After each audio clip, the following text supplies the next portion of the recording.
وعلى آلك واصحابك يا سیدی یا حبیب اللہ۔ گزشتہ دنوں کو ہم نے شراب کے متعلق قرآن کی آیات اور احادیث مبارکہ سماعت فرمائی تھی۔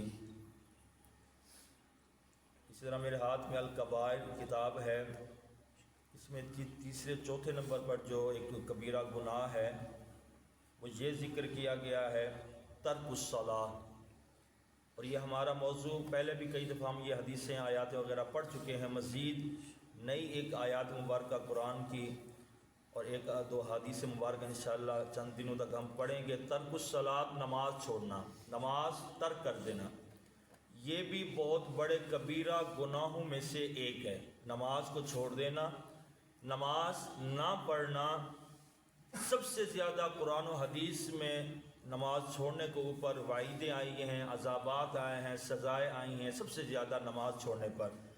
اور نماز پڑھنے کا ذکر بھی زیادہ دفعہ آیا ہے، یہ ہم پہلے پڑھ چکے ہیں، پورا ایک تفصیل کے ساتھ ہمارا موضوع گزر چکا ہے کہ تقریباً 700 سے زیادہ مرتبہ کا ذکر قرآن مجید میں آیا ہے نماز کا۔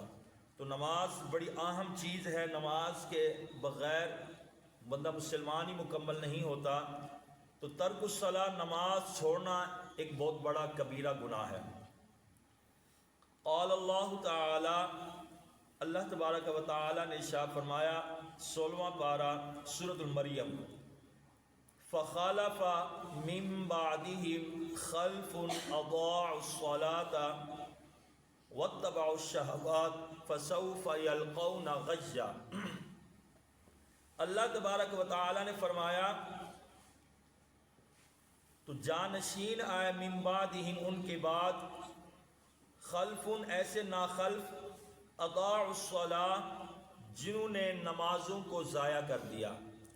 اب یہاں پیچھے انبیاء کرام کا تذکرہ چل رہا ہے سورۃ مریم کے اندر، اور ان کی اولادوں کا ذکر چل رہا ہے کہ وہ اللہ کے برگزیدہ نیک بندے تھے، اور جس طریقے سے بھی ان کو حکم دیا جاتا ان پر عمل کرتے، اور رحمان کی آیاتیں جب پڑھی جاتی تو وہ سجدے میں گر جایا کرتے تھے۔ اور یہاں آیت سجدہ بھی ہے، سجدہ کرنا واجب ہے۔ اسی کی اگلی آیت یہ فرمایا، لیکن بعد میں بعض ناخلف کچھ ایسے جانشین یعنی ان کے اولادوں کے اندر ایسے آ گئے کہ انہوں نے ان کے جانے کے بعد فرمایا خلف، ایسے ناخلف آئے جنہوں نے اضاعوا الصلاۃ، نمازوں کو ضائع کر دیا۔ کیوں ضائع کیا؟ واتبعوا الشہوات، اور وہ خواہشات کی پیروی کرنے لگ گئے، نفسانی خواہشات کے پیچھے لگ گئے۔ آج بھی جو لوگ نماز نہیں پڑھتے تو وہ بھی صرف اور صرف اپنی خواہش، کوئی کاروبار کی وجہ سے نماز نہیں پڑھتا، اس کو ٹائم نہیں ملتا، کوئی دکانداری کی وجہ سے، کوئی جو ہے وہ صرف اور صرف اپنی ناجائز جو خواہشات ہوتے ہیں ان کو پورا کرنے کے لیے جو ہے وہ اللہ کے ہاں نہیں آتا، اللہ کے ہاں اپنا سر جو ہے وہ سجدے میں نہیں جھکاتا۔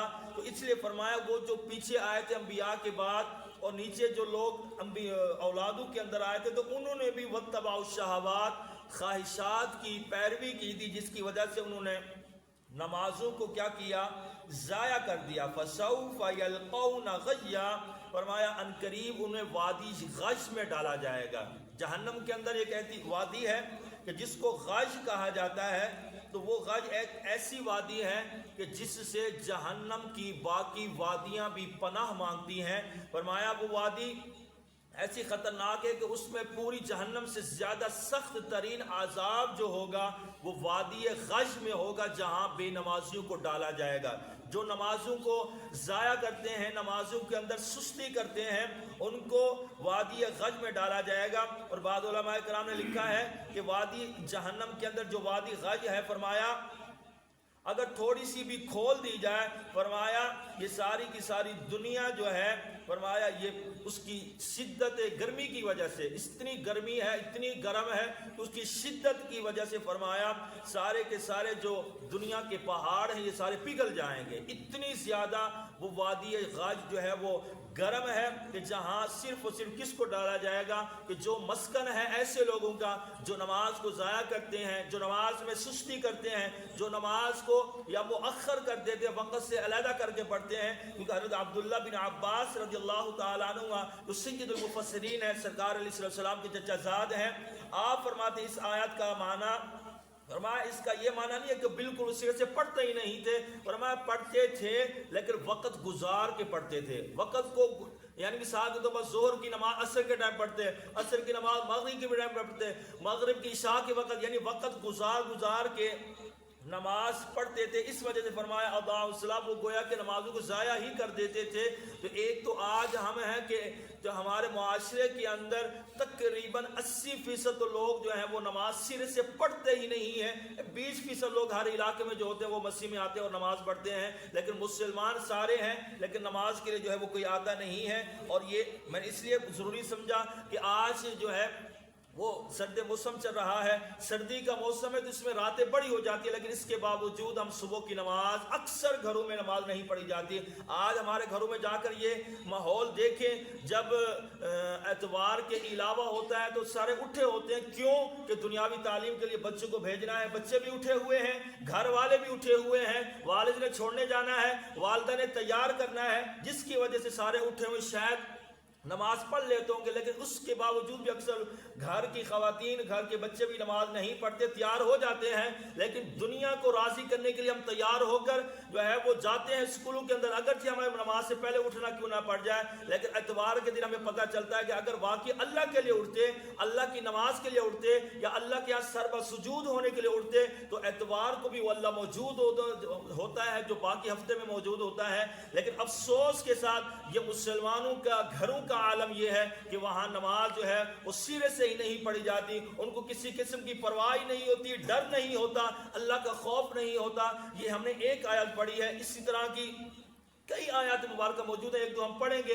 پہلے ہم پڑھ چکے. اسی طرح احادیث مبارکہ جب پڑھیں گے تو جو ہے بندہ واقعی جو اللہ سے ڈرنے والا ہے وہ نہ تو خود نماز چھوڑے گا اور نہ ہی اپنے گھر کی خواتین کو نماز چھوڑنے دے گا اور نہ ہی اپنی اولاد کو جو ہے وہ نماز جو ہے وہ چھوڑنے دے گا. اللہ تبارک و تعالیٰ سے دعا ہے اللہ تبارک و تعالیٰ ہم تمام کو 5 وقت بجماعت کی پابندی کرنے کی توفیق عطا فرمائے، اپنے گھر والوں کو، اولاد کو اور گھر کی خواتین کو نماز کا حکم کرنے کی توفیق عطا فرمائے اور ہم سب کو علم دین سیکھنے کی، اس پر عمل کرنے کی توفیق عطا فرمائے. وآخر دعوانا الحمدللہ رب العالمین.